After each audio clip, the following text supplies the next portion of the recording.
Urbanists question urban agriculture for compelling social, economic, and especially environmental reasons. For example, everybody's favorite city nerd, Ray Delahanty, had this to say. There's something slightly cool about urban agriculture, but it's really an indication that something went horribly wrong in the not too distant past.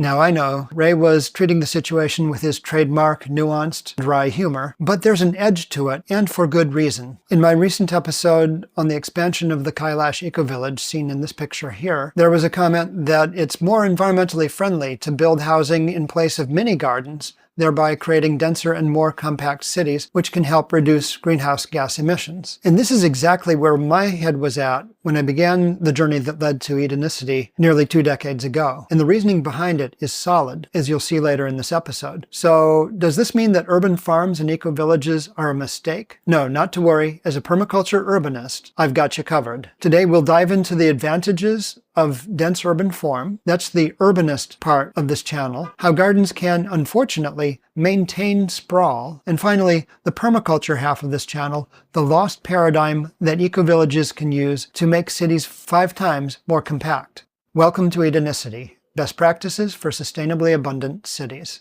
All right, let's look at the advantages of dense urban form. By dense, I mean a closely packed mix of commercial space and multifamily housing. And by multifamily, of course, I mean apartments, townhouses, brownstones, pretty much anything except standalone, detached single-family houses. Now, the social benefits of a dense urban form are the walkable neighborhoods with convenient, quick access to people, goods, and services that all of the urbanist channels illustrate so beautifully. These advantages are so extreme that apartment prices in a dense city can be well over 1,000 times the price of rural land on a per meter basis. So given that economic reality, it can seem absolutely crazy to engage in any agricultural activities at all in a city where housing is so incredibly more valuable. Right there is the argument. In principle, you can grow food on really cheap land, so why do it at all on very expensive land? And of course, we'll answer that question later. And finally, the overwhelming environmental advantage of the dense urban form is a low carbon footprint. If you've ever worked through a carbon footprint calculator and seen what the scenarios look like for suburban versus urban living, you'll find that the difference can be a factor of 4 or more in total footprints. This is because apartments have fewer surfaces exposed to hot and cold weather. They also typically have smaller floor plans, and apartment buildings are usually much bigger than detached houses, so their surface area to volume ratio is much lower, which again contributes to energy efficiency for heating and cooling. In a dense urban environment, you're much closer to goods and services, which means far less driving and in many cases no driving at all. And finally, in a dense urban environment, public transit is a much more affordable and convenient option and is somewhere in the range of 10 to 30 times more energy efficient than driving. Given these arguments, there don't seem to be too many good urbanist reasons for urban agriculture. In fact, a few years back, I was briefly involved with a neighborhood association that used gardens to maintain sprawl. I'm not going to compromise their identity by showing you pictures of their gardens, so instead I'm substituting a picture of the White House garden from about a decade ago. Anyway, I was really eager to garden and jumped into it with a lot of energy. And because I used to be a market gardener, I got a lot done in a short period of time, which warmed up the leaders of the garden group to let me in on their little secret, which was that they were actually putting community gardens on vacant lots throughout the neighborhood, specifically to become officially recognized by the city as pocket parks and remove them from consideration for infill development. In other words, for putting in apartments. They had many fears. They were afraid of having more cars in the neighborhood, less street parking, busier driveways, and of course, the thing you always hear, loss of character,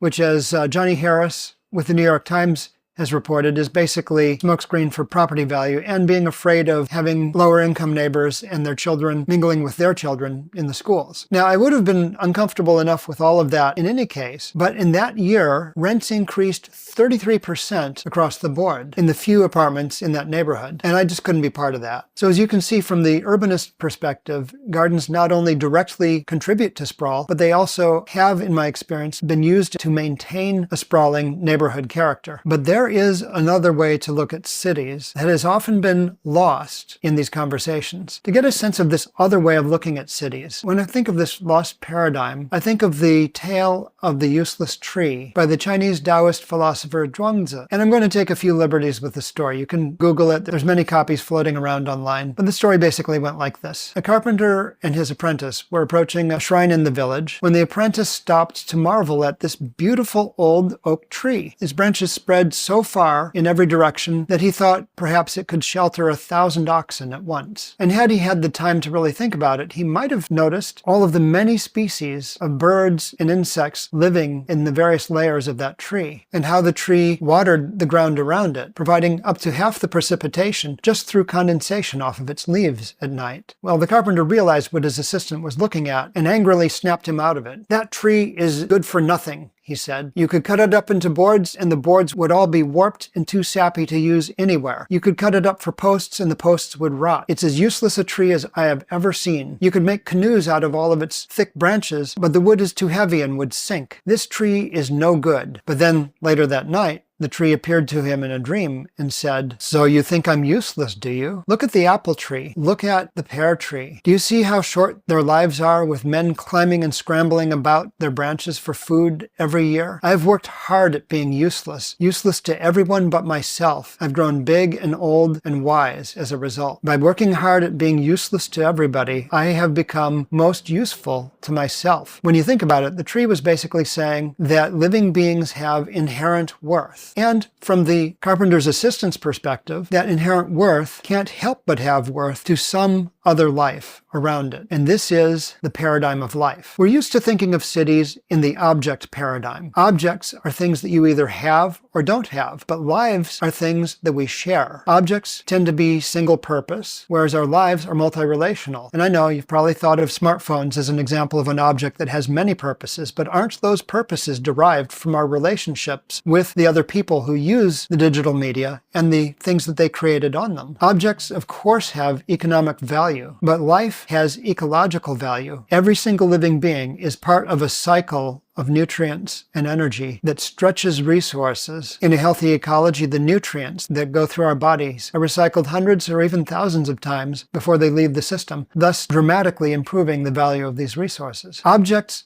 are separate by their very nature. A spoon is not a fork, and a cornfield is maintained only for the use of corn and not for the use of any other species, which the farmer today thinks of as pests or weeds. But in the life paradigm, life is layered. In this picture here, you see, of course, the giant tree with a layer of ground cover beneath it and climbing vines in the trees around it, and innumerable animals and plants entwined with its trunk and branches and foliage at different levels. In the life paradigm, living beings are not very separate. And in fact, even in our bodies, most of the DNA in your body is mitochondrial. It was not part of the genetic code that gave you your eyes and ears and limbs and brain, but instead powers the captive ancient microbes that make up the energy centers in your cells. Science is learning that our moods are governed in part by gut bacteria. We are not just one thing. We are living, and as such, we are layered. And finally, objects, by definition, are scarce. If I'm enjoying my iPhone and somebody wants an iPhone for themselves, I can't just cut off a little piece of it and give it to them, and they can't just stick it in the ground and wait for it to grow another iPhone. But I can certainly do that with the seeds of a cucumber. I can take those seeds and give them to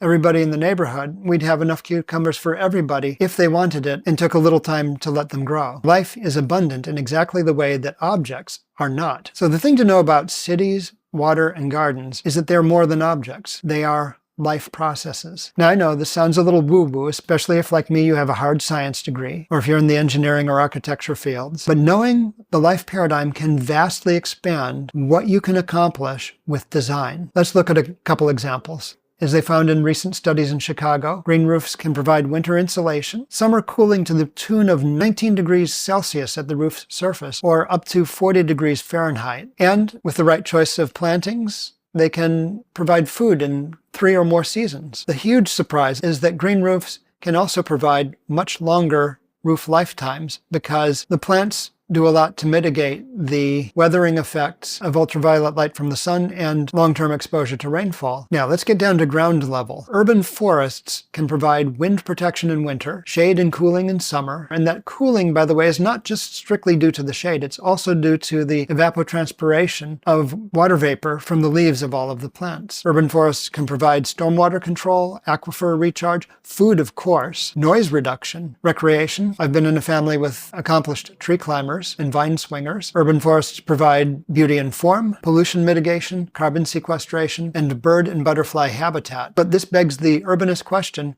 where do we plant them? In the United States, we devote an enormous amount of land to cars, which are very much in the object paradigm and very much not in the life paradigm. In many presentations of land use by experts from around the world, I've seen figures of 10 to 15% thrown around for the amount of land devoted to streets and highways. And according to the Parking Reform Network, cities range from 6% of the central city devoted to parking in the case of New York City, all the way up to 49% for San Bernardino, with most cities devoting more than 25% of their area just to parking. When we look at a map of Portland, which is doing really well with just 11% of its surface area devoted to off-street parking, you can see that parking is not the only infrastructure devoted to cars. That's just the salmon-colored areas here. The gray in the streets also adds up to a lot of area. In addition to that, when I personally have measured green strips and setbacks in neighborhoods that had them, these accounted for well over 15% of the surface area. And I've rounded way down because my study was not particularly scientific. When you look at these maps, driveways,